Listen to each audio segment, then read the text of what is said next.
안녕하십니까. 2020학년도 1학년 영어 마산제일고등학교 우리 온라인 강의 계속해서 시작하겠습니다. 1강이 조금 짧지만 여러분들이 이제 선생님과 함께 처음으로 만나면서 어떻게 선생님이 수업을 하는지를 조금은 알았을 것 같은데 잘 들었는지 모르겠어요. 계속해서 잘 들어주고 두 번째 강의는 제가 1-2라고 했는데 원래 계획이 한 번에 다 두 개로 나눠서 첫 번째로 하려고 했는데 조금 짧게 했는데 이번에는 선생님이 좀 가능하면 또 길게 할 수 있으면 한번 해보도록 하고 또 시간이 너무 여력이 없으면은 중간에 또 끊어서 선생님이 잘 나누도록 하겠습니다. 아까 전에 선생님이 올린 내용에서는 중요한 것들이 있었다면 살짝 리마인드만 하고 갈게요. 기억나나요? 중심 내용을 찾을 수 있는 시그널을 찾는 것. 그래서 여기는 뭐가 들어갔죠? 예, 중요성을 나타내는 형용사들. 그 다음에 당위성을 나타내는 동사들. 그 다음에 사건 현상의 어떤 해결책을 나타내는 이러한 명사들. 그 다음에 각종 연결사를 통해서 여러분들이 중요한 문장을 찾자 이렇게 했었어요. 그래서 그것이 있었고 그 다음에 간단하게 여기서 이제 세 가지 정도의 이런 문장 구조의 어떤 흐름을 잘 알 수 있는 것들이 있어서 역접의 접속사와 대조의 접속사까지 적고 마무리를 했었습니다. 계속 이어서는 또 다른 여러 가지의 문장 구조를 보면서 여러분들이 어떤 식으로 조금 유추를 해갈 수 있을지를 또 적어보도록 할게요. 자, 이번에는 구조 파악 중에서 예시와 나열입니다. 이거는 아까 앞에서도 조금 했었는데 상술에서 했었는데 예시라는 것은 기본적으로 예잖아요. 그러면 예시라는 것은 언제든지 또 다른 예로 바뀔 수 있다라고 기본적으로 생각하고 가면 좋을 것 같아요. 그래서 예는 일단은 어떤 내용이 나오고 나서의 그것에 대한 사례를 주기 때문에 당연히 예시부터가 중요한 게 아니라 예시 앞부분이 굉장히 중요한 내용을 다룰 수 있겠다라고 생각을 하면 돼요. 그래서 만약에 나는 여러 가지 취미가 있다. 이래 놓으면은 다음에는 예를 들어 이러면은 다양한 취미들이 나오겠죠. 그런 식으로 되기 때문에 예시가 나오면 앞문장이 혹시나 조금 더 무게를 갖지 않을까 이렇게 생각을 할 수 있으면 되겠습니다. 그러면 이 예시를 나타내는 연결사라고 하면은 우리가 알고 있는 것은 당연히 기본적으로 있죠. 두 가지. 어떤 게 있을까요? 한번 적어볼까요? 박스가 있죠. For example 있죠. 쉽잖아요, 이런 거는. 그리고 for instance. 알면 안 적어도 됩니다. 여기까지는 다 아는 거니까. 근데 요런 것만이 아니라 예를 들어라고 대놓고 말하진 않지만 예라는 느낌을 줄 수 있는 표현이 또 있어요. 그래서 요것도 좀 적어보면서 한번 챙겨보도록 할게요. 일단은 뭔가를 야 그럼 이렇다 치자 저렇다 치자 이렇다고 한번 생각해보자 라는 식으로 한번 생각을 할 수 있어요. 그래서 say라든지 가령 이렇다 치자입니다. 그 다음에 한번 이런 상황을 상상을 해보거나 imagine 같은 것도 괜찮겠죠. 그 다음에 가정을 해보는 거잖아요. 일어나지 않은 일에 대해서. 그래서 suppose 그 다음에 여러분들이 좀 많이 좋아하는 단어 중에 고려라는 뜻으로 많이 알고 있는데 이렇다고 한번 생각해보자. 이런 식으로 한번 이런 단어들이 만약에 나온다 그러면은 이것도 일종의 상황이나 어떤 상황을 설정하면서 여러분들의 이해를 돕기 위해서라고 생각을 하면 돼요. 근데 이래라 이런 식으로 명령문이 나오면은 조금 딱딱할 수 있기 때문에 앞에 어떤 걸 붙일 수 있냐면은 let's를 붙입니다. 그럼 뭐예요? 이렇다고 상상해봐가 아니라 이렇다고 한번 상상을 해보자 라고 하면서 말투도 조금 부드러워지고 여러분들에게 이렇게 어떤 상황을 생각해 볼수록 좀 종용해주는 그런 느낌이라고 볼 수 있겠습니다. 그래서 이런 것들이 있을 수 있겠죠. 그러니까 상황을 설정하는 거예요. 아니면은 진짜로 일어나지 않은 일인데 여러분이 만약에 이렇다면 어떨까라고 할 때 쓸 수 있는 거 있죠. 뭐가 있어요? 예, if도 가능할 수 있어요. 무조건이 아니지만 만약에 if가 나왔다면은 앞으로의 내용이 이렇다면 어떨까라는 식으로 한번 상황을 가정해 보거나 설정을 해보는 이러한 여러 가지 문장 구조도 될 수 있겠습니다. 그런데 선생님이 지금 이렇게 갈라놨잖아요. 이 두 가지의 차이가 있습니다. 아까 전에 예시가 나온다라고 하면 예시 앞부분이 주제라고 했는데 이런 for example이나 for instance는 일단 무조건 앞에 본 내용이 나오고 나서 그것에 대한 예시라면 얘네들 같은 경우에는 이걸로 문장을 시작을 할 수도 있고 얘가 앞에 나오고 나서 뒤에서 이어질 수도 있어요. 그게 무슨 말이냐면 문장이 한 단락으로 이루어진 게 일반적인 지문이라면 suppose로 문장을 시작할 수는 있다 이 말이에요. 하지만 for example이나 for instance로 시작하는 지문은 없습니다. 알겠죠? 그래서 이거는 처음에 나올 수도 있고 앞에 어떤 뭐 중심 내용을 주고 나서 나올 수도 있기 때문에 얘보다는 조금 더 유연하게 쓸 수 있는 그러한 아이들이라고 생각을 하면 좋을 것 같아요. 그래서 요거도 좀 잘 기억을 하고 가면은 몰랐는데 지금 이렇게 따로 정리를 하고 이제 지문을 가잖아요. 그러면 여러분들이 조금 더 보일 수가 있어요. 사람은 아는 만큼 보이거든요. 그렇기 때문에 잘 챙겨두면서 가면 좋을 것 같습니다. 그래서 이렇게 조금 예시 두 종류로 이렇게 해서 나올 수 있다 생각을 하면 되겠습니다. 그리고 이 나열이라는 건 뭐냐면은 그냥 아까 전에 만약에 예시면은 취미가 있다, 여러 가지다 라고 하면서 예를 들어 뭐가 있다 이럴 수 있다면 나열은 좀 쉽게 말하면 영어로는 리스팅이에요. 리스팅이 뭐냐면 하나씩 쪼쪼쪼쪼 이렇게 쭉 이렇게 일렬로 정렬을 시키는 거죠. 그러면 일단은 기본적으로 다양한 것들을 내놓겠죠. 그럼 다양한 것들이 있을 때 이 다양한 것들을 통해 알 수 있는 건 뭐겠어요? 공통점을 찾을 수 있어야 돼요. 만약에 뭐가 있을까요? 뭐가 발라드, 그 다음에 뭐 댄스, 그 다음에 락만 이런 식으로 나왔어요. 그럼 공통점이 뭐겠어요? 음악이겠죠. 그런데 만약에 음악, 그 다음에 뭐 미술, 그 다음에 체육 이런 식으로 나올 수 있죠. 그럼 그것들의 공통점은 또 무엇인가? 뭐 예체능이라는 범주로 잡을 수도 있겠죠. 그렇기 때문에 이런 경우에는 이 아이들이 어떤 공통점을 가지고 있는지 그럼 적어도 2개 이상 많을 때는 3개까지도 나올 수 있거든요. 그럼 그 아이들의 어떤 공통점을 가지고 이렇게 주제를 찾아야 될 수도 있겠다. 이렇게 생각을 하면 좋을 것 같습니다. 그래서 이런 나열도 잘 문장 구조를 살펴보면 좋을 것 같고요. 그 다음에 이런 부가나 첨가라는 거는 뭐냐면 부가 첨가는 기본적으로 생각하면 그냥 1+1의 느낌이에요. 부가 첨가 그러니까 앞의 내용에다가 무언가를 더 더해서 한 내용을 더 말해주는 거잖아요. 그래서 그럴 경우에는 앞에 거 플러스 뒤에 거에 흐름이나 맥락이 있을 수도 있고 나열을 하기 위해서 쓰인 경우도 있어요. 그러면 일단 부가 첨가도 박스는 없지만 몇 개 알아놓고 가면은 좋을 것 같죠. 어떤 것들이 있을까요? 우리가 알아는 게다가라는 표현이 있죠. In addition 이런 것도 있고요. 그 다음에 또 어떤 게 있을까요? Besides 라는 것도 있고 이것도 게다가라는 뜻이 있습니다.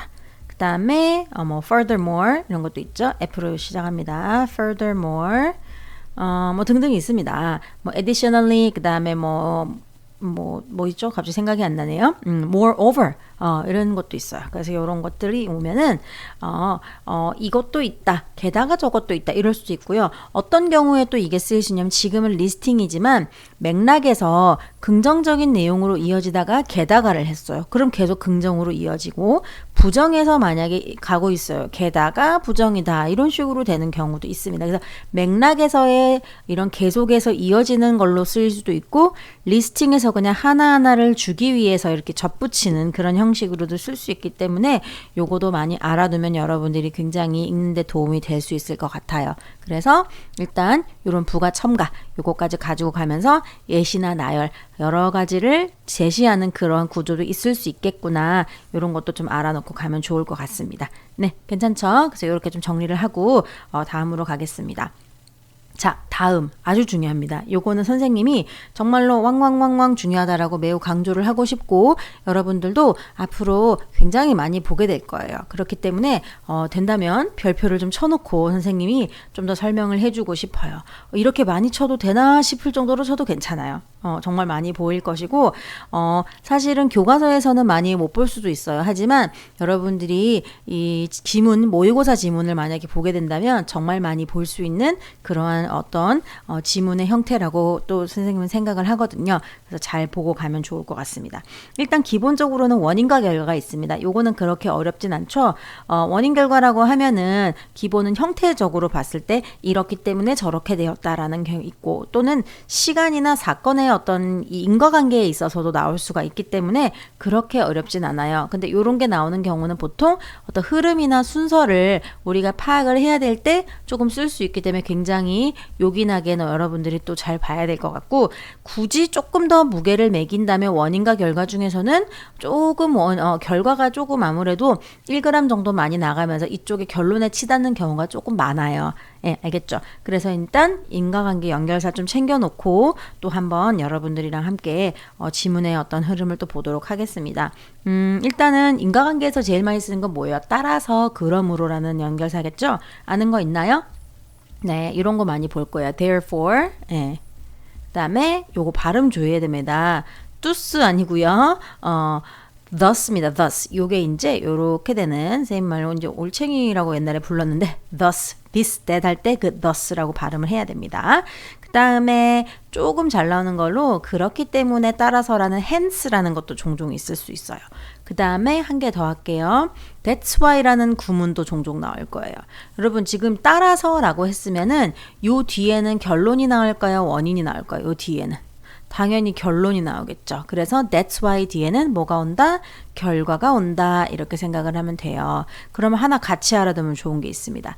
앞에가 아니라 뒤에가 that 다음에 뭐를 쓰면은 원인이 될 수 있을까요? 그것은 이렇기 때문이다 라고 할 때는 because를 씁니다. 요거 두 개도 좀 알아놓고 가면은 같이 챙기면 좋을 것 같아요. 다른 겁니다. 완전 반대예요. 그래서 that's why는 therefore라고 생각을 하고 가면 돼요. That's why I love you. 그래서 내가 너를 사랑한다. That's because you are more nice. 아니면 you're kind. 이렇게 쓰면은 너 왜 그러냐면은 네가 친절하기 때문이다. 이런 식으로 될 수가 있습니다. 그래서 요것도 잘 챙기면서 같이 가지고 가면 좋을 것 같습니다. 그래서 that's why, therefore, thus, hence 이런 것들은 뒤에 결과가 올 수 있겠고 만약에 조금 더 무게를 둔다라면은 결과 쪽에 조금 더 중요하게 생각을 하면서 문장을 마무리가 되는 경우가 굉장히 많거든요. 그래서 이것도 좀 보고 가면 좋겠습니다. 네. 자, 그 다음에 이제 실험 구조입니다. 대망의 실험 구조. 선생님은 개인적으로 정말 많이 접하는 지문이기 때문에 하도 많이 봤어요. 일단 선생님이 왜 많이 봤겠어요? 여러분보다 나이가 많기 때문에 많이 봤어요. 그래서 많이 보면서 이 지문들이 어떤 공통점이 있을까 보면서 살펴봤죠. 그러면서 알게 된 것들을 선생님 나름대로 정리를 해봤습니다. 선생님 나름의 정리를 해본 것을 정리를 같이 해보면서 가면 좋겠고 이거 보통 3학년 때 알려주는데 1학년 때 알려주기 때문에 꿀팁이라고 생각하고 앞으로 문제를 풀 때 보이면 이미 1학년 때부터 굉장히 빠르게 독해를 하는 도움이 될 거예요. 그렇다면 어느 정도 영어 독해를 하는데 어려움을 좀 덜 느끼면서 여러분이 효과적으로 문제를 풀 수 있을 것 같아요. 그래서 계속 우리가 뭐 교과서로도 문제 여러분들과 수업을 하겠지만 모의고사 문제나 독해 문제나 문법 문제를 풀면서도 계속 만나니까 좀 끝까지 선생님들을 믿고 같이 한번 가면은 정말 좋을 것 같습니다. 네. 자, 빨리 만나고 싶네요. 자, 그러면 한번 볼게요. 일단 기본적으로 실험을 갖다가 한다, 연구를 한다, 조사를 한다라는 것은 뭔가를 알아보기 위해서 하는 게 가장 주 목적이겠죠. 그리고 누군가가 실험을 하겠습니까? 아무나 실험을 하진 않아요. 그쵸? 조금 어떤 전문성이 있는 믿을 만한 사람이 할 것이고, 그리고 실험을 하고 나면 반드시 뭐가 나옵니까? 결과가 나오죠. 요거를 딱 기억을 하면 좋아요. 자, 그래서 가장 먼저 이 실험 구조를 나타낼 수 있는 것에서 딱 구조를 딱 보면은 3단계입니다. 뭡니까? 가장 먼저는 실험의 주제를 알려주죠. 실험 주제를 먼저 제시를 합니다. 무슨 실험을 했다, 뭘 알아보려고 했다, 이렇게 나와요. 예. 그 다음에는 어떻게 되겠어요? 어떻게 실험이 진행이 되는지에 대한 실험의 과정이 있겠죠. 그래서 뭔가를 했다, 이렇게 되고 있습니다. 정말 급하면은 사실 주제와 마지막 결론만 읽어도 상관이 없을 수도 있어요. 물론 이제 이것도 흐름 순서로 굉장히 많이 나올 수 있는 그러한 또 형태라고 볼 수 있습니다. 그 다음 마지막으로는 제일 중요한 거죠. 왜 실험을 했으며 이 실험을 통해 알아야 되는 거. 실험의 결과입니다. 그럼 실험 결과가 곧 뭐가 되겠어요? 글의 주제겠죠. 어떻게 돼서 이렇게 되었구나 라는 경우가 많거든요.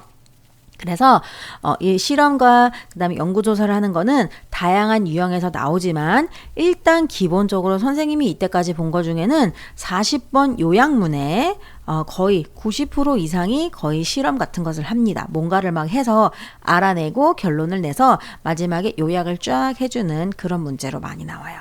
다른 데도 나오지만 특히 여기 거의 많이 나옵니다. 그래서 이렇게 되는 거. 그래서 이 실험의 과정을 딱 여러분들이 한번 머릿속에 딱 잡아놓고 생각을 하고 가면서 그 다음에 이제 아주 중요한 걸 정리를 해볼게요. 자, 일단은 실험에서는 단서를 또 줍니다. 이게 어떤 식으로 실험이 이루어지고 또 이 실험의 결과는 또 어디서 부분에서 찾을 수 있을까? 실험의 주제는 어디서 알 수 있을까? 이런 것들을 좀 알 수 있는 게 있거든요. 그래서 그거를 좀 정리를 해볼게요. 그래서 첫 번째는 실험이라는 거를 알 수 있는 단서가 있어요. 그 다음에 두 번째는 실험의 주제를 알 수 있는 단서도 있어요. 어디서 알 수 있는가 알려드릴게요. 그 다음에 실험의 무엇을 알아야 되겠습니까? 실험 결과를 나타내는 단서. 이렇게 세 가지를 밑에 여러분 자리가 좀 있죠? 거기다가 한번 적어 보도록 하겠습니다. 자, 조금 빠른가요? 좀 멈추고 들어도 됩니다. 자, 그러면은 이렇게 선생님이 자리를 마련했으니까 요거 계속 적었던 거예요. 실험과 실험 주제와 그쵸? 그 다음에 실험의 결과를 나타내는 단서. 이게 뭐였는가? 한번 찾아보겠습니다. 자, 첫 번째는 일단 이 아이가 어떤 실험이나 연구를 했구나라는 걸 아는 그런 단어 자체가 있죠. 실험이야 라고 주는 거 있어요. 제일 많이 쓰는 건 study입니다. 연구나 실험이라고 쓸 때. 그 다음에 research. 이것도 굉장히 많이 쓰죠. research. 그 다음에 대놓고 그냥 실험이야 그러면 experiment 같은 것도 있습니다. 그리고 실험이 꼭 아니어도 T입니다. NT. 그 다음에 그냥 뭐 survey 간단하게 지나가다가 사람들한테 설문조사한 것도 일종의 조사잖아요. 그래서 실험, 조사, 연구 이런 것들이 기본적으로 여기 거의 들어갑니다. 그러면 실험은 도대체 누가 보통 하겠습니까, 여러분? 실험의 주체를 한번 볼까요? 주체. 실험을 실시한 사람이랄까? 실험을 실시하는 사람은 누가 보통 하겠습니까? 이런 건 아무나 하지 않잖아요. 그래서 기본적으로는 교수님들이 굉장히 많이 합니다. A professor 이런 사람 굉장히 많이 나와요. 그 다음에 학자, biologist 이런 사람. 그 다음에 전문가 이런 사람이 굉장히 많이 나와요. 이런 사람 왜 나오냐? 이런 사람을 통해서 우리가 알 수 있는 건 신뢰도가 굉장히 높죠. 그렇기 때문에 이 사람의 말은 들을만하다. 근데 여기서 할 수 있는 게 여러분들 지문이 굉장히 긴데 이 긴 지문에서 한 두 줄 정도를 여러분들이 싹 넘어갈 수 있는 게 있습니다. 일단 대문자로 되어 있는 글자 있죠. 즉 고유명사 있어요. 어떤 게 있냐? 여러분들이 많이 하는 것 중에 이제 많이 만나볼 게 만약에 뭐 이런 게 있어요. A study a study 한 다음에 여기까지는 a study고 나면 알면 돼요. 근데 여기 만약에 conducted by 그 다음에 이제 아는 거 Cambridge University 그 다음에 in psychology professor 하면서 막 사람 이름 나오고 기관 이름 나오고 막 자랑을 했사거든요. 다 필요 없습니다. 바로 그냥 스터디 보는 순간 연구했다고 하지 여기서 이 사람의 이름을 못 읽어가지고 막 고민을 하거나 머리를 쥐뜯을 필요가 전혀 없습니다. 넘어가도 돼요. 그리고 나서 여러분들이 이제 뭘 찾아야 되냐? 실험의 주제를 뭔 실험을 했는가를 알 수 있는 그거를 찾으러 갈 거예요. 실험 주제라고 정확하게 적어 놓을게요, 여러분. 실험 주제를 알 수 있는 거는 어떤 거를 나타내면은 그 뒤에 실험의 주제가 나오냐면요. 이런 것들입니다. 알아보려고 하는 거잖아요. examine, 조사를 해본다든지. 아니면 investigate. 이것도 조사하다 알아보다죠. investigate, I입니다. 이런 거라든지. 아니면은 뭔가를 진짜 알고 싶어서 했어. 그래서 no 이런 게 있으면 요 뒤에는 실험 주제가 온다. 이렇게 하면 되겠어요. 실험 주제. 앞에 안 적고 뒤에 적어도 되겠다. 그쵸? 이렇게 됩니다. 그럼 이제 이런 거 뒤에가 실험 주제니까 뭔가를 알아볼라 했구나. the effect of stress on people 이런 식으로 해서 스트레스가 사람에게 미치는 영향 이런 식으로 나올 수가 있습니다. 쫙 붙이면은 이제 제일 세상에서 쓸데없는 연구를 많이 하는 나라가 영국이래요. 그래서 만약에 예를 들어 a study conducted by Cambridge University 한 다음에 psychology professor Robert 있잖아요. 막 그런 식으로 나오고 나서는 to know the effect of stress on people 이런 식으로 막 아무 말을 했어요. 그러면 거기서는 요것만 보면 된다 생각하면 되겠습니다. 자, 그 다음에 이제 결과를 나타내는 단서 한번 알아볼게요. 대망의 제일 중요하죠. 자, 일단은 실험을 했으면 거기서 뭔가를 뿅 하고 보여주겠죠. 그래서 show 보여줍니다. 그럼 보여주는 것도 뭐 있을까? 드러내다 reveal 이란 단어도 여러분들이 많이 만날 거예요. 그 다음에 실험에서 그 연구자들이 found 알아냈다. discover 같은 뜻이죠. 이런 것도 있을 수 있고요. 그 다음에 이 실험에서 여러분들에게 암시할 수 있는 내용이 있다면 suggest가 있습니다. 그 다음에 이 실험에서는 보여주거나 나타낸다 indicate 이런 것들이 있어요. 이 정도만 적을게요. 지금 너무 많으면 또 여러분들 과부하가 나거든요. 그래서 이 정도 1학년인데 너무 많이 준 것 같기도 해서 걱정은 돼요. 자, 그래서 이런 것들이 온다. 그럼 뒤에 뭐가 온다? 실험의 결과가 온다. 이렇게 생각을 하면 돼요. 지금 일단 적어두세요. 왜냐면 앞으로 많이 할 거예요. 선생님과 계속 이제 공부를 하면서는 한 17번 정도를 해야 이제 그만했으면 좋겠는데 할 때쯤이면 여러분들이 이제 확실하게 아는 거거든요. 근데 많이 적어놔야지 나중에 선생님이 이런 거였구나 라고 하는데 아무것도 적지 않고 아무것도 하지 않으면 아무것도 남지 않습니다. 그래서 일단 적어놓고 다음에 또 선생님이랑 한 번 더 하면서 익혀두고 그러면 여러분들이 자연스럽게 지문을 봤을 때 바로 알 수가 있어요. 그래서 이런 것들이 있을 수 있겠다 생각을 하고 가면 되겠습니다. 그래서 아주 중요하니까 잘 두고 이제 여러분들이 문제 풀 때 이런 거 한번 나오는지 한번 보세요. 분명히 나오거든요. 알겠죠? 중요한 거니까 메모하시고 갑니다. 자, 어쨌든 그래서 실험 주제 결과를 나타내는 걸 통해서 실험의 어떤 결과가 주제, 글의 주제구나 이런 거 알 수 있는 게 있고요. 자, 그 다음에 문제점이나 해결책이라고 되어 있는 다음 구조는 뭐냐면 요거도 이제 주제로도 많이 나오고 뭐 필자의 주장이나 요지로도 많이 나올 수 있는데 요거는 구조가 정말 다양해요. 일단 기본적으로 문제점만 주고 끝날 수도 있어요. 그냥 문제만 주고 그럼 어쩌라고냐 하면 그냥 문제가 심각하다 이렇게 줄 수도 있는 것도 있고 아니면은 문제점이 나오고 원인이 나오고서 끝날 수도 있어요. 그러면은 원인에 대해서 조금 더 이제 초점만 두고 끝날 수도 있고 그쵸? 아니면은 해결책까지 준다 그러면은 요런 문제가 있는데 이런 원인이 있고 그걸로 인해 이렇게 해결했으면 좋겠다 이럴 수도 있고 그 다음에 정말 문제점만 주고 원인 없이 그냥 바로 해결책도 줄 수 있어요. 그렇기 때문에 어떤 문제가 발생했을 때는 기본적으로 사건의 현상이 있는데 그 뒤에 해결을 주는가 원인을 주는가 이런 것들을 좀 잘 볼 수 있는 눈이 필요하니까 아까도 말했듯이 글을 전체적으로 볼 수 있는 나무보다는 숲을 볼 수 있는 능력이 필요합니다. 그랬을 때 다른 거는 모르겠지만 이 해결을 갖다가 알려줄 수 있는 그런 단어들이 있었죠. 아까도 선생님이랑 적었던 것 같은데 살짝 한번 더 적어보면요. 프린트의 밑에 있죠.